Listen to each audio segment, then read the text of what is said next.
La voilà bien rangée, dans l'espace animation de la maison de retraite. C'est bien elle, la table de Rommel, toute une histoire qu'autrefois, un musée du coin avait même reconstituée. C'est tout près, dans l'ancien asile Saint-Joseph, que fut secouru le chef de guerre allemand mitraillé sur une route du Pays d'Auge en juillet 1944. La table a été conservée, mais le brancard a disparu. Il y avait un brancard. Ah, ça, je ne savais pas. J'ai pas toute l'histoire.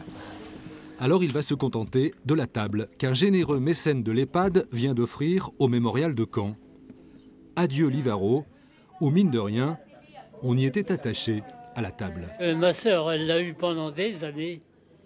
Elle y attachait une certaine importance du fait que c'était une table presque historique.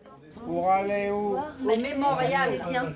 Au mémorial de quoi? De Caen. Et que va-t-il faire, le mémorial, de cet objet à la fois banal et léger? Quelle histoire raconte-t-elle, la table de Rommel? N'y a-t-il pas quelque fétichisme à la mettre en valeur? C'est tout son travail.